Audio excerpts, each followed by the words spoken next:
ભરૂચ શહેર અને જિલ્લામાં આજે ગણેશ ચતુર્થી અને સંવત્સરીની ભક્તિભાવપૂર્વક ઉજવણી કરાઈ હતી। આપણો ભારત દેશ અનેક વિવિધતાઓથી ભરેલો છે। આપણા દેશમાં ભાષાની, રીતિ રિવાજની, વેશભૂષાની અને ધર્મની વિવિધતા વચ્ચે એકતાનો સુમેળ જોવા મળે છે। આપણા દેશના પ્રત્યેક ધર્મના તહેવારો ખૂબ જ ધામધૂમથી ઉજવાય છે। ભાદરવા સુદ ચોથનો મંગલ દિવસ એટલે વિનાયક ચોથ, જે ગણેશ ચતુર્થીના નામથી ઓળખાય છે, તે આખા દેશમાં ખૂબ જ ધામધૂમથી ઉજવાય છે। આપણા દેશમાં પ્રત્યેક શુભ કાર્યની શરૂઆત ગણપતિ બાપ્પાના નામથી થાય છે। આપણા રાષ્ટ્રનેતા લોકમાન્ય તિલકે ગણપતિને રાષ્ટ્રીય દેવતા રૂપે વધાવ્યા હતા અને ગણેશોત્સવની શરૂઆત કરી। ગણપતિ બાપ્પાને ઓમકારના પ્રતીક સમાન માનવામાં આવે છે, એટલે સર્વ શુભ માંગલિક પ્રસંગ ગણપતિની અર્ચનાથી કરવામાં આવે છે। દેવોના દેવ મહાદેવની ભૂલ અને ક્રોધના કારણે ગણપતિનો શિરછેદ થયો હતો અને પછી ગણપતિના ધડ પર હાથીના મસ્તકનું રોપણ કરવામાં આવ્યું હતું। ગણપતિના સ્વરૂપથી પાર્વતી ખૂબ દુઃખી થયા, ત્યારે મહાદેવે તેમને આશ્વાસન આપતા કહ્યું હતું કે હે દેવી, સંસારનું કોઈ પણ મંગળ કાર્ય ગણપતિની વિઘ્નહર્તા તરીકે સ્થાપના કર્યા બાદ જ શરૂ કરવામાં આવશે અને તમારો પુત્ર રિદ્ધિ સિદ્ધિનો દાતાર ગણાશે। તમારા પુત્રની પૂજા અર્ચના કરનારના બધા જ વિઘ્નો દૂર થશે અને તેમની મનોકામના પૂર્ણ થશે।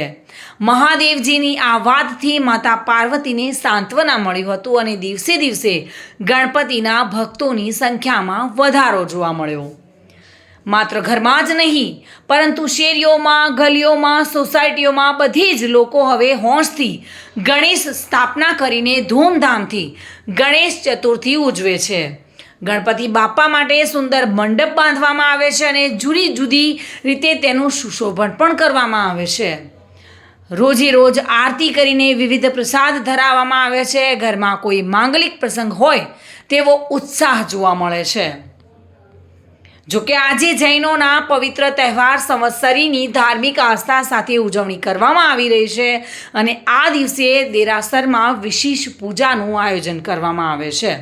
લોકો એકબીજાને મિચ્છામી દુક્કડમ કહી વર્ષ દરમિયાન થયેલી ભૂલોની ક્ષમા યાચના કરે છે। જૈન ધર્મમાં સંવત્સરી પર્વ એ મહાપર્વ ગણાય છે।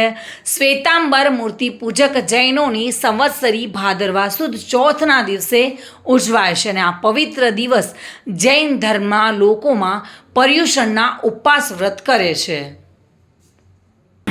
પ્રણામ, જય જિનેન્દ્ર। પર્યુષણના મહાપર્વનો આજે 8મો મુખ્ય દિવસ એટલે કે સમાપના દિવસ।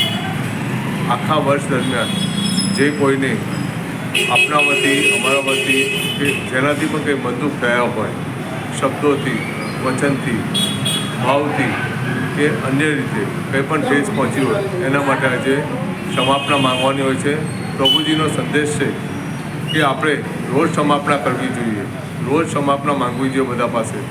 પણ જો એ બધું ના કરી શકતા હોય તો આજના દિવસે તો મુખ્ય સંવત્સરીનું પ્રતિક્રમણ કરતાં પહેલાં ચોક્કસ આપણે બધાને ખમાવવા જોઈએ અને ક્ષમાપના માંગવી જોઈએ। બસ આ જ જૈનોનો સંદેશ છે, જીવો ઓર જીને દો, અને એ જ રીતે ખમાવીને અને બસ મોક્ષ માર્ગે પ્રયાણ કરવાનો છે। બોલો જૈન શાસન દેવ। જોકે સંવત્સરીના દિવસે 8 દિવસની આરાધના પરિપૂર્ણ થાય છે અને આ દિવસે બધાને મિચ્છામી દુક્કડમ કહેવાનું હોય છે અને નાના કે મોટા સૌની માફી માંગવાની હોય છે। શાસ્ત્રોએ કહ્યું છે કે મૈત્રી ભાવનું પવિત્ર ઝરણું મુજ હૈયામાં વહ્યા કરે, એવી શુભકામના સાથે લોકો એકબીજાને મિચ્છામી દુક્કડમ કરતા હોય છે। કેતન મહેતા સાથે bureau report, today Gujarati news.